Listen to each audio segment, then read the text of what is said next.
राष्ट्रवादी काँग्रेस पक्षाच्या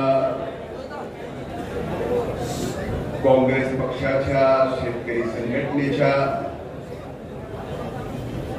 आज कांदा उत्पादक शेतकऱ्यांच्या या जुन्नर आणि ओतूर मार्केट कमिटीच्या परिसरात होत असलेल्या या आंदोलनाच्या सभेला उपस्थित माझे जीवलग मित्र, माझ्या विधिमंडळातील सहकारी, या भागाचे लोकप्रिय आमदार माननीय अतुल सेठ बेनके,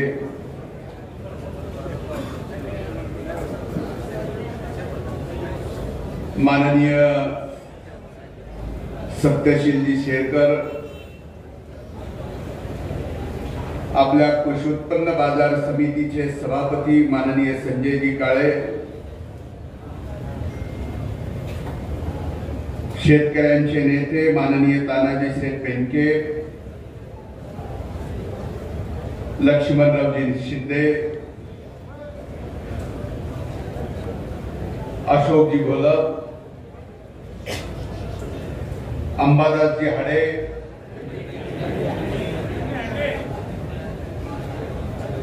तुम्हाला बघत होतो मी बरोबर म्हणतोय,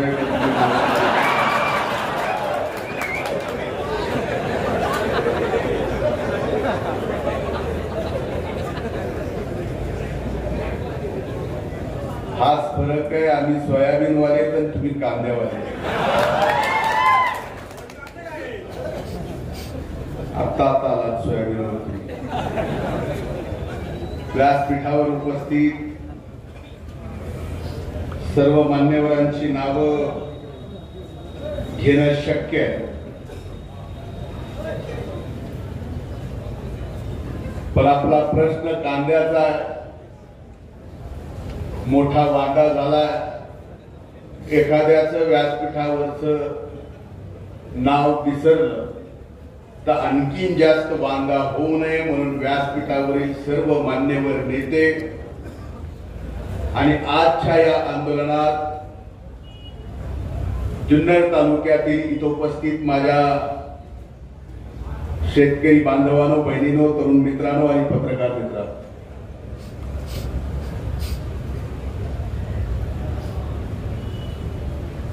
ज्या मातीत युगपुरुष छत्रपती शिवाजी महाराज जन्माला आले, सर्वप्रथम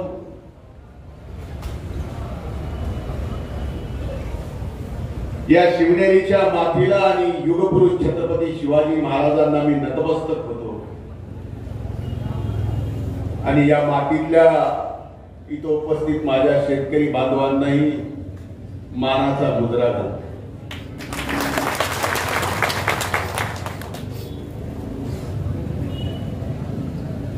शेतकरी ज्या ज्या वेळेस अडचणीत आला, राष्ट्रवादी काँग्रेस पक्ष म्हणून, आदरणीय पवार साहेब म्हणून सत्तेत असो तर सत्तेतनं मार्ग सोडवला आणि ज्या वेळेस सत्तेत नाही पण आमचा शेतकरी अडचणीत आला, त्यावेळेस शेतकऱ्याच्या खांद्याला खांदा लावून आंदोलन करणं, ते संघर्ष आपल्या खांदी घेणं, हे राष्ट्रवादी काँग्रेस पक्षाचा शेतकऱ्याच्या प्रति धर्म. तो धर्म आम्ही कधीही विसरणार नाही. याचसाठी आज आंदोलनामध्ये मी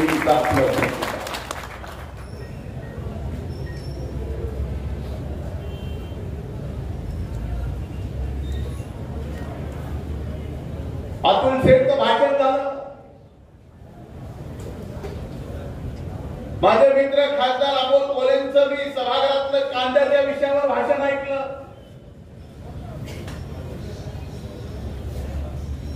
तुम्ही किती नशिबाने बघा, तुमचे खासदार ज्यांचं नाव अमोल आहे, त्याचा अर्थ त्याचा मोल होऊ शकत नाही. तुमचे आमदार ज्यांचं नाव अतुल आहे, ज्याची कुणाशी तुलना होऊ शकत नाही. आणि हे अमोल आणि अतुल हे दोघं असताना सुद्धा केंद्रात आणि राज्यात आपलं सरकार नाही म्हणून आपल्या कांद्याला मोल मिळत नाही म्हणून आपण सगळेजण आज एकत्रित आलो. आपल्या भाषणामध्ये अतुल शेट्टी सांगितलं की आम्ही केंद्रीय कृषी मंत्र्यांना भेटलो. खासदार अमोलजी कोल्हेंनी प्रश्न मांडला, माझी ओळख करून दिली. केंद्रीय कृषी मंत्री विचारत होते, त्यांचा सचिव उत्तर देत होता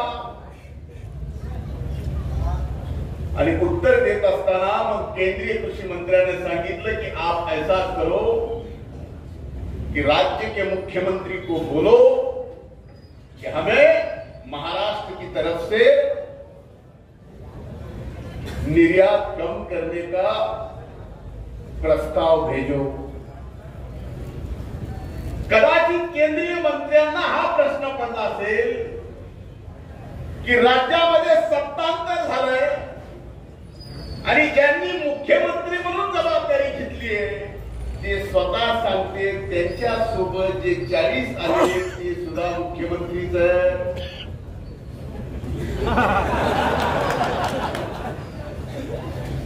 ह्या 40 पैकी कुणाला आपण प्रस्ताव द्यावा म्हणून ही पंचायत अतुलजी आपल्या गळ्यात त्यांनी घातली.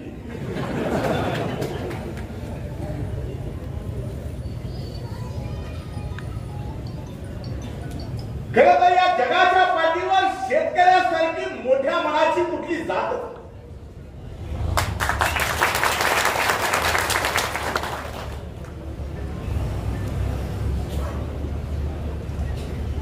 उद्या जर कुठल्याही कांदा उत्पादक शेतकऱ्याच्या बांधावर कुणी सामान्य माणूस गेला आणि त्याला जर किलोवर कांदा मागितला तर तो शेतकरी किलोवर कांद्याचे पैसे घेईल का?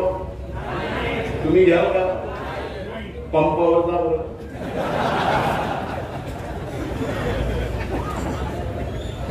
किराणाच्या दुकानावर जा बरं. शेतकरी सोडून कुठंही जा. एवढं मोठं मन कुणाचं आहे का? पण एक लक्षात घेतलं पाहिजे की जगाच्या पाठीवर एकमेव ही शेतकऱ्याची अशी जात आहे जी उघड्या आभाळाखाली आपला व्यवसाय करते आणि एवढ्या मोठ्या मनाने करते की किलोवर कोण मागायला आलं तर शंभर घेत नाही, फुकट घेऊन जा. हे मोठं मन असणारी शेतकऱ्याची आपली जात. आपल्यावर ही आज का वाईट मिळाली?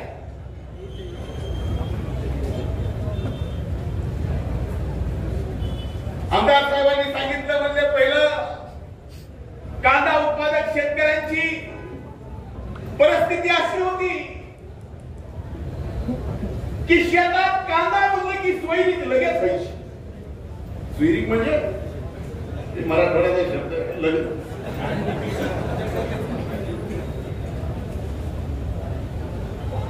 अरे एक काळ होता तो शेतकऱ्याचा वैभवाचा काळ.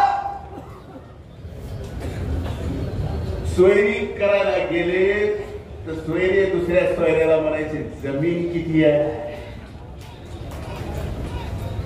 ज्याची जमीन जास्त त्यावेळेस आपल्या घरात ती मुलगी तिथे दिली तर तिचं चांगलं होईल ही भावना होती. आता शेतकऱ्याची अवस्था अशी झाली आहे मग ते कांदा असो, ऊस असो, टमाटा असो, फळभाज्या असो, सोयाबीन असो, कापूस असो, तूर असो, सूर्यफूल असो, कुठलाही शेतकरी घ्या सोयरी काही येत नाही. तुमच्याकडे 150 एकर जमीन जरी म्हणला तर सोयरा 1.5 दमडीचा सुद्धा आपल्याला विचारित नाही. तो म्हणतोय घरात कोणी नोकरी आहे का? आणि आपण आहे जर म्हणलं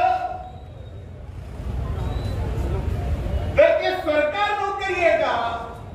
तरच सोयीक होती. किती वाईट परिस्थिती आपल्यावर आली ही आपण बघा.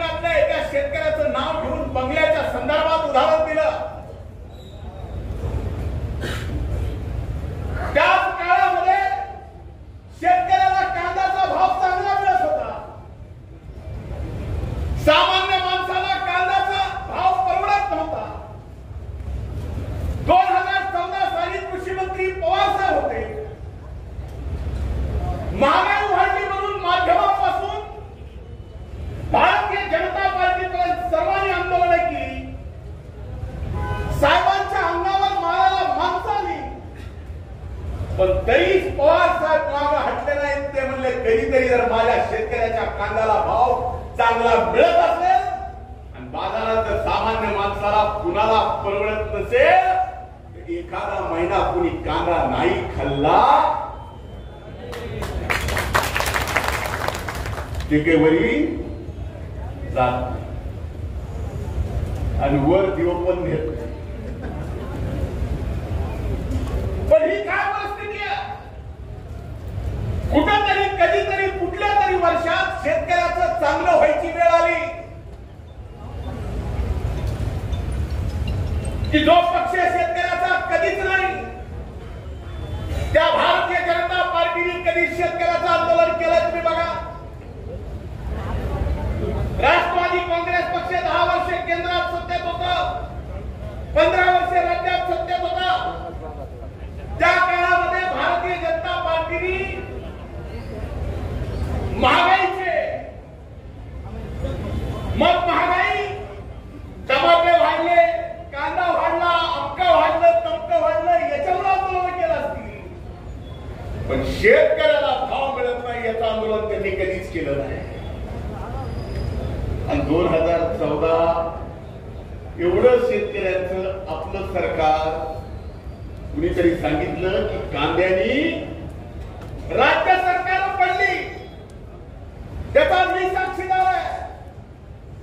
स्वर्गीय सुषमा स्वराज दिल्लीच्या मुख्यमंत्री नेमक्या झाल्या आणि संबंध देशात कांद्याचा प्रश्न निर्माण झाला. कांदा मिळत नव्हता.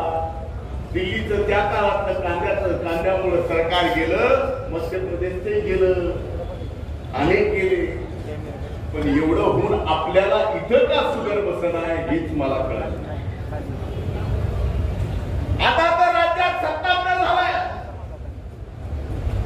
1 महिन्याच्या आत मला कुणीतरी विचारलं की बंधू महिना झाला तुम्ही मंत्री होता, महिन्यानंतर तुम्ही आता विरोधी पक्षात आला की लगेच तुम्ही सत्तातल्या पक्षाला कांद्याच्या भावाच्या संदर्भात आंदोलन करून प्रश्न विचार का? हो विचारणार. सत्तेत आलो मंत्री म्हणून सामान्य माणसाचे प्रश्न सोडवणं हा माझा धर्म आहे आणि विरोधी पक्षात आलो तर सामान्य शेतकऱ्याच्या संघर्षामध्ये उभं राहून प्रश्नासाठी लढणं हा सुद्धा माझा धर्म आहे. म्हणून मी हे करतोय. सरकारला किती दिवस झाले नवीन येऊन त्याच्याशी मला केलं देणं नाही. आता ह्या सरकारचं काय सांगावं. मला लहानपणी एक गणिताचे शिक्षक कदाचित तुम्हालाही माहित असतील. असं गणित शिकवायची एक पद्धत होती की 2 भाऊ होते. त्यांच्या वाटणीला 7 आंबे आले. त्यातला एक नासका निघाला, एक उंदरानं खाल्ला. अशी ह्या सरकारची परिस्थिती. आणि आता राहिलं सरकार चालू होण्याच्या संदर्भात. सरकार आणखी चालू नाही. बंद झाला 20 जूनला. पहिल्यांदा 20 जूनला सुरतेकडे 12 आमदाराची स्वारी निघाली. 25-26 जूनला अल्पमतात सरकार आलंय म्हणून पत्र दिलं. सुरतेवरून स्वारी गुवाहाटीकडे गेली. त्याला 15 दिवस गेली.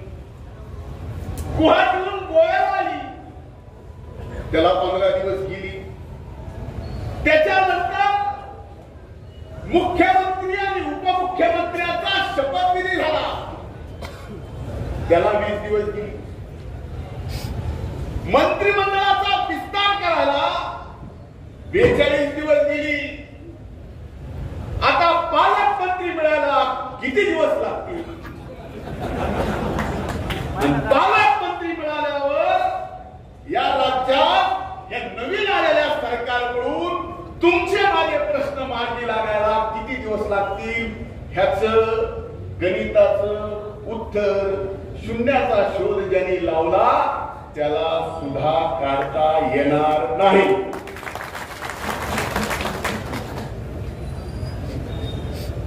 मला कधी कधी प्रश्न पडतो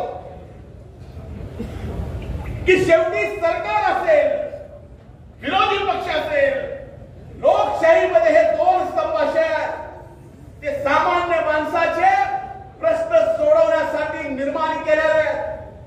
सत्तेत आला तर सत्तेच्या माध्यमातून, विरोधी पक्षात आला तर संघर्ष करून. आता मला हे सरकार आलाच कशासाठी नव्यानं हेच मिळत कळत. हे सरकार नव्यानं जे आलंय ते तुमच्या कांद्याला भाव मिळत नाही म्हणून आलाय का?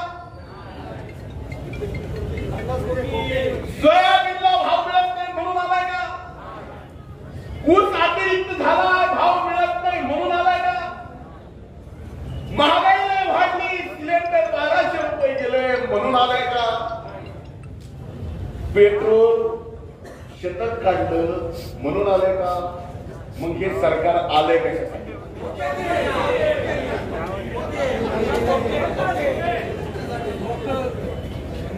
आता मी काय म्हणलो नाही,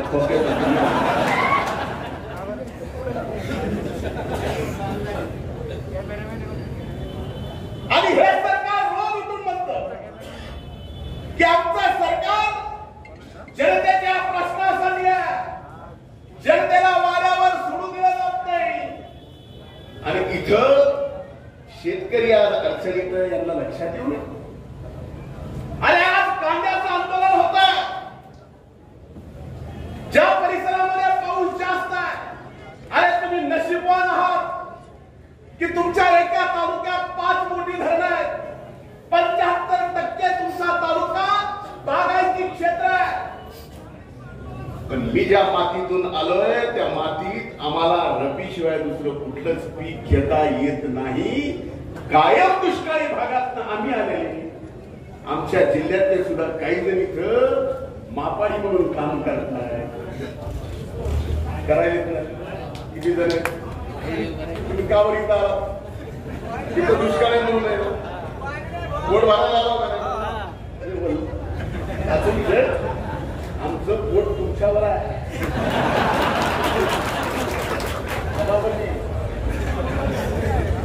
सांभाळा. आम्ही काय चालू पोट भरायला? आमच्या इकडं पाणी नाही, आमच्या इकडं दुष्काळ आहे. लई झाला पाऊस चांगला पडला तर एक पीक येतं, नाही तर एक पीक येत नाही. पण तुम्ही नशिबान आहात. आदरणीय पवार साहेबांपासून, आदरणीय दिलीप वळसे पाटील साहेबांपासून, आदरणीय राज्याचे विरोधी पक्षनेते दादांपासून, वल्लभसेठ पासून ते इथपर्यंत आपण सगळेजण या तालुक्याच्या विकासासाठी तुमच्याकडे तर कधीतरी कांद्याला भाव मिळाला तर बगर रंगाचा का होईना पण बंगला होतो.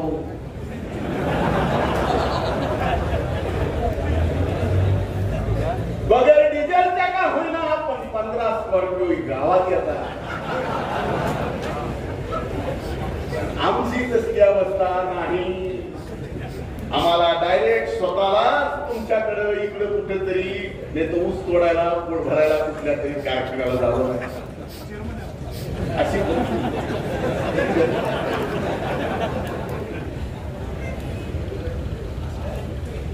पण हे सांग,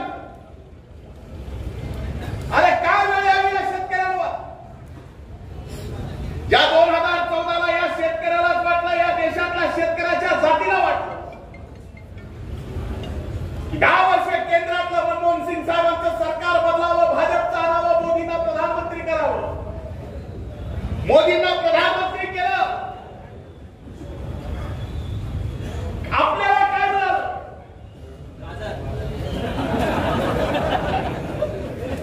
आंदोलन कांद्याचं चालू आहे.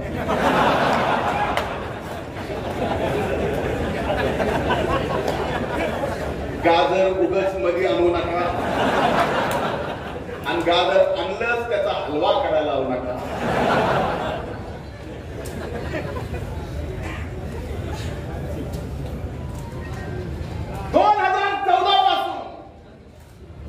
जे सरकार केंद्रात अस्तित्वात आहे त्या सरकारचं एक धोरण तुम्ही पहा.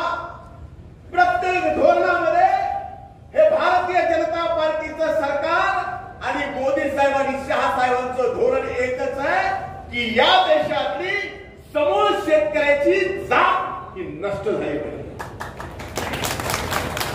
आवाज होत आहे. इथं तर मेळ बिघडत आहे शेतकऱ्यांचा.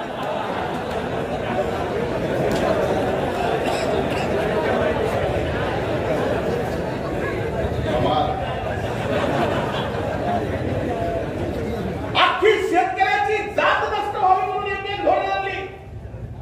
एक नाही, दोन नाही, 3 कायदे या देशाच्या शेतकऱ्यांच्या विरोधात, याच देशाच्या सार्वभौम सभागृहामध्ये बहुमताच्या जोरावर मोदींनी कायदे केले. अरे पण हीच शेतकऱ्याची जात महाराष्ट्रातली नसेल, पण पंजाबमधली असेल, हरियाणातली असेल. 1 वर्षभर जगाच्या पाठीवर लोकशाहीमध्ये कुठलंही आंदोलन 1 वर्षभर झालं नाही. ते आंदोलन पंजाब हरियाणाच्या या शेतकऱ्याच्या जातीनं मोदींच्या विरोधात करून दाखवलं. आणि मोदी कुणासमोरच वागणार नाही हे जे जगासमोर सांगतात, त्या मोदींना या शेतकऱ्याच्या जातीसमोर वाकावं लागलं. हे आपल्यासमोर झालं. 1 वर्षभर आंदोलन करून त्यांनी मोदी साहेबाला वाकून कायदे मागे घ्यायला लावले. तर आपण कांद्याला भाव मिळावा म्हणून इथल्या सरकारला किती दिवसात वापरू? फिरू द्या, गणपती नवीन आहे. नव्यानं लग्न झाल्यानंतर एक खालीबुट टाईम असतो. आज सगळं बोलायचं नसतं. सरकार आल्या गणपती आले, गणपतीत सगळे फिरायला लागले, चांगली गोष्ट आहे. आपण पण फिरतोय, कारण 2 वर्ष गणपती आपल्यालाच पाहायला मिळाला नाही, कारण आपल्याला घराच्या बाहेर पडतात. त्याच्यामुळे तुमची माझी गणपतीची कुणाची भेट होऊ शकली नाही, कारण कोविडचे निर्बंध होते. निर्बंध उठल्यानंतर कुठला सण साजरा करतायत आणि 1 नाही, 2 नाही, 250 गणपतींचं दर्शन. म्हणजे किती आशीर्वाद गोळा करावा लागतोय बघा. बरं देवे कसं गणपती?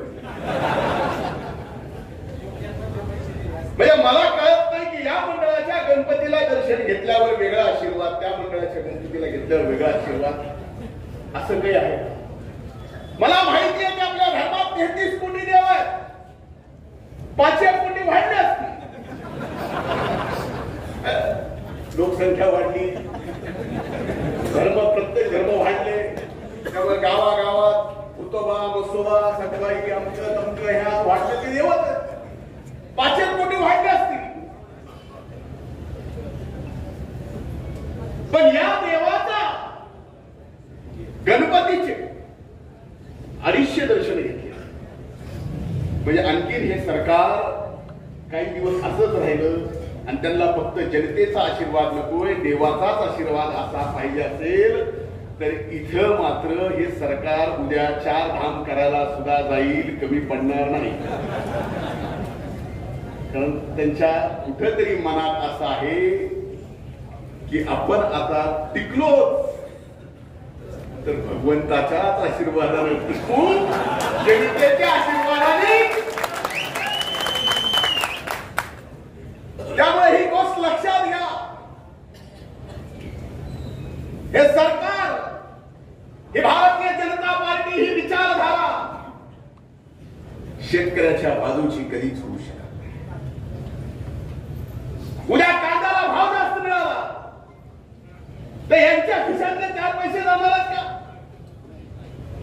आता ज्या वेळेस केंद्राला धोरण करायचं असतं, मग निर्यातीचा कर कमी करण्याच्या संदर्भात असेल, हे राज्याच्या प्रस्तावाद्वारे. हो, मी आपण सेटला म्हणलं की उद्या झाली भेट तर उद्या नाही तर परवा राज्याच्या विरोधी पक्षनेते अजितदादांना सोबत घेऊन ते असतील तर नाही, मुख्यमंत्र्याची वेळ घेऊन कांदा उत्पादक शेतकऱ्यांच्या बाबतीत केंद्रीय कृषी मंत्र्यांनी जे सांगितलं ते जर राज्य सरकारने प्रस्ताव पाठवायचा आपण निवेदन देऊ आणि त्यांना सांगू की 8 दिवसात हे करा.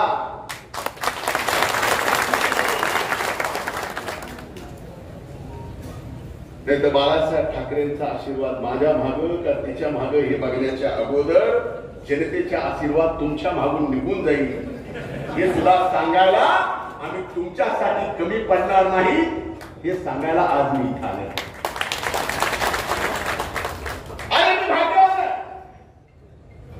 मला अतुल शेट्टी एक फोन केला की म्हणजे शेतकऱ्याचं आंदोलन आहे. मी शेतकऱ्याचा पोरगा, मी शेती करतोय, शेतकऱ्याच्या अडचणी काय मला माहिती आहे. शेतकऱ्याचं आंदोलन मग शेतकरी कुठला हे माझ्यासाठी महत्वाचं आणि तेही आंदोलन कुठे तर अशा मातीत ज्या मातीत युगपुरुष छत्रपती शिवाजी महाराज जन्माला आले, ज्यांनी वयाच्या 16व्या वर्षी रायरेश्वरावरती रक्ताचा अभिषेक करून स्वराज्य उभं करण्याचा शपथ घेतली, स्वराज्य उभं केलं आणि आपल्या स्वराज्यामध्ये सांगितलं सैनिकांना शेतकऱ्याच्या भाजीच्या देटाला जरी हात लागला तर हात कलम केला जाईल. ज्या युगपुरुषाला जन्म दिला त्या मातीतल्या माणसाने जर मला आवाज दिला असेल आंदोलनाला तर मी इथं नतमस्तक करणार. ज्या छत्रपती शिवाजी महाराजांनी स्वराज्याच्या काळात आपल्या रयतेच्या पोटी, शेतकऱ्याच्या पोटी सैनिकाला जो आदेश दिला त्याचं भान शेतकरी म्हणून आपण ठेवणार आहात की नाही हा खरा प्रश्न आहे. हे आंदोलन फक्त आंदोलनापुरतं नसावं, हे आंदोलन निर्णायक असायला पाहिजे. रोज उठून कांद्याचा भाव या वर्षी चांगला पुढच्या वर्षी वाईट अशी भानगड आमच्या कांदा उत्पादक, कुठल्याही कांदा उत्पादक असेल, सोयाबीन असेल, कापूस असेल, या शेतकऱ्याला अडचण आली नाही पाहिजे. या वर्षी चांगलं आपल्या शेतकऱ्याचं मटक्यासारखं असेल. लॉटरी लाकडा लागला म्हणजे एखाद्या वर्षी भाव मिळाला नाही मिळाला गेलं. आज तुम्हाला सांगतो महाराष्ट्रात सभापतींनी मार्केट कमिटीच्या म्हणले की नव्या आलेल्या सरकारने सुद्धा शेतकऱ्याला अनुदान जाहीर केलं. आव्हान एवढं म्हणायला सुद्धा मोठं म्हणलं नवीन आलेलं सरकार ही खऱ्या लोकशाहीची गंमत आहे. पण मला कळत नाही विदर्भातला शेतकरी अतिवृष्टी आणि पुरामुळेच गेला, शेतकऱ्याच्या जमिनी राहिल्या नाही. विदर्भातल्या शेतकऱ्याची परिस्थिती अशी आहे, अतिवृष्टी अशी आली 4 दिवस शेतात पाऊस होता, त्याच्या 4 दिवसानंतर ज्यावेळेस शेतकरी त्याच्या शेतात गेला त्यालाच कळलं नाही हे माझंच शेत आहे का कुणाचं. रडून गेले. मराठवाड्यात 27 दिवस पावसाने उघाड दिला, सोयाबीन गेलं. कापूस उत्पादक शेतकऱ्याच्या नवीन प्रकारची, जसं नवीन सरकार आलंय तशी नवीन एक कापसाच्या बोंडावर आली आहे. नवीनच आहे. म्हणजे शेतकरी या महाराष्ट्रातला कुठला सुखी नाही. ऊसावाल्यांना वाटतंय पाऊस आला तरी, जास्त कमी झाला तरी थोडंफार झालं. वाईट चेअरमन साहेब आल्या, चेअरमन साहेबांना भाव किती देणार. पण एक गोष्ट शेवटी शेतकरी ऊसाचा असो, कांद्याचा असो, सोयाबीनचा असो, धानाचा असो, फळबागाचा असो, भाजीपाल्याचा असो, आज कुठल्याही शेतकरी सुखी नाही. शेतकऱ्याला सुखी करायचं असेल तर आपल्या सर्वांना एकत्रित राहून या लोकशाहीमध्ये सरकार कुणाचंही असो. अरे पंजाब आणि हरियाणाच्या सरकारने शेतकऱ्यांनी दाखवून दिलं की मोदीच्या सरकारलाही आपण वापरू शकतो. तर तुम्ही आम्ही सुद्धा या महाराष्ट्रात आलेल्या नवीन सरकारला हे दाखवून द्यावं लागेल आणि आपल्या कांद्याच्या भावासाठी त्यांना सुद्धा वापरावं लागेल. त्याच्यासाठी एक कुणी काय बोललं काय नाही बोललं, आमच्या काळात काय झालं काय नाही झालं सांगितलं की मागच्या वर्षी निर्यात बंदीच्या संदर्भात आम्ही सरकारमध्ये असताना माननीय उद्धव साहेब मुख्यमंत्री, दादा उपमुख्यमंत्री असताना निर्यात बंदीच्या संबंधित प्रस्ताव पटला, मान्य केला. शेतकऱ्यांना 4-5 रुपयाचा तरी कांदा बसला. तुमचं अवघडच. आम्हाला गणित सोयाबीनचं माहित होतं, आम्हाला गणित कापसाचं माहित होतं, आम्हाला गणित रबीमध्ये हरभऱ्याचं माहित होतं, पण कांद्याचं गणित कधी आम्हाला समजलं नाही. शेतकऱ्याला 1 किलो कांदा काढायला कमीत कमी 15 रुपये खर्च येतोय आणि आज 7 रुपयाच्या वर, 8 रुपयाच्या वर, कुठं 9 रुपयाच्या वर, लई झालं 10 रुपये, तरी 5 रुपये किलो भागत तुमचा घाटा आहे ना का नाही? मला काय वाटत ना जेवढ्या जोरात तुम्ही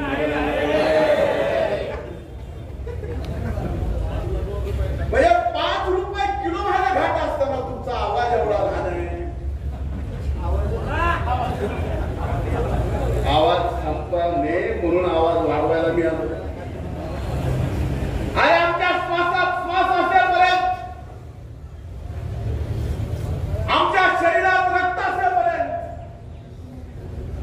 आमच्या हृदयाचा ठोका चालेपर्यंत एक राष्ट्रवादी काँग्रेस पक्षाचा कार्यकर्ता म्हणून शब्द द्यायला आलोय.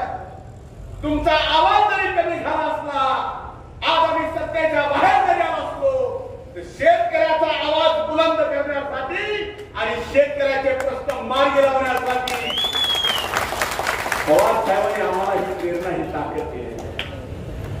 त्याच्यामुळं खचायचं नाही, आवाज कमी होऊ द्यायचा नाही, कुणाच्या बालावी घ्यायचं नाही. आणि आपल्याला जर कुठलं सरकार अडचणीत असेल तर त्या सरकारला वाकवल्याशिवाय राहायचं नाही. हीच आज खऱ्या अर्थानं या आंदोलनात मार्केट कमिटीला आता आमदार साहेबांनी एक विनंती केली. हे सरकार नवीन आल्यापासून कितीतरी 250 का 300 निर्णय घेतले. फक्त निर्णय ते म्हणते, खाली काय नाही. कुणीतरी अनुदानाचं म्हणलं तिकडून म्हणले आले का? येईपर्यंत काय खरं? आता मला एक गोष्ट कळाली नाही. 250-300 निर्णय घेतले, त्याच्यातले 75 निर्णय फक्त निवडणुकीवर. त्या लाभल्या, त्या लाभवल्या, त्या जनतेतून होणार, ग्रामपंचायतीचा सरपंच जनतेतून होणार, 4चे प्रभाग 300 करणार, 3चे प्रभाग 2 वर करणार आणि कालच्या कॅबिनेट म्हणले या सगळ्या निवडणुका पुढे ढकलणार. अरे हे सरकार जर जनतेच्या आशीर्वादाचं आहे, हे सरकार जर जनतेच्या आशीर्वादानं निर्माण झालं, अरे भले विधानसभेच्या निवडणुकीचा निकाल काय लागेल काय नाही माहित नाही, तुम्ही कसं एकत्र येऊन लढणार, काय लढणार हे माहित नाही, पण कमीत कमी खरंच तुमच्या मागे जनतेचा आशीर्वाद आहे का नाही या बघायला तरी या निवडणुका तुम्ही आता लावायला पाहिजे होतं. मग कळालं हे त्यांच्या लक्षात आले की बाबा आपलं काही खरं खाली ओके मध्ये नाही, त्याच्यामुळे लांबलेलं बरं. म्हणून मार्केट कमिटीच्या संदर्भात सुद्धा मी अतुल शेठला सांगितलं की मार्केट कमिटीमध्ये पूर्वी ग्रामपंचायतीच्या आणि सोसायटीच्या सभासदांकडून, संचालकांकडून मतावर निवडणूक व्हायची. त्या सरकारला वाटलं तसं नको, जिंकत का? मतलब मार्केट कमिटी तुमची आहे, उद्या जर एकत्रित आपल्याला जिंकायची आहे आणि मार्केट कमिटीचा टर्नओव्हर 1200 कोटी रुपये. माझ्यासारखी परळीची एवढी छोटी मार्केट कमिटी जर शेतकऱ्यांसाठी हा निर्णय करू शकते तर खातेदार शेतकऱ्यांसाठी तर या जुन्नर तालुक्यातली सगळ्यात मोठी मार्केट कमिटी का करू शकत नाही म्हणून मी अतुल शेठला म्हणलं तुम्ही ही मागणी केला की जनतेच्या आणि शेतकऱ्यांच्या म्हणून कितीही संकट आली निसर्ग जरी कोपला सरकार जरी कोपलं तरी शेतकऱ्याच्या जातीला कायम मदतीला राष्ट्रवादी काँग्रेस पक्ष आम्ही सगळेजण या ठिकाणी खांद्याला खांदा लावून संघर्ष करायला तयार आहोत. संघर्षाची सुरुवात आता झाली आहे हे सांगायला आलोय. पुन्हा एकदा आपल्या सर्वांचे आभार मानतो. खूप खूप धन्यवाद. जय हिंद, जय महाराष्ट्र.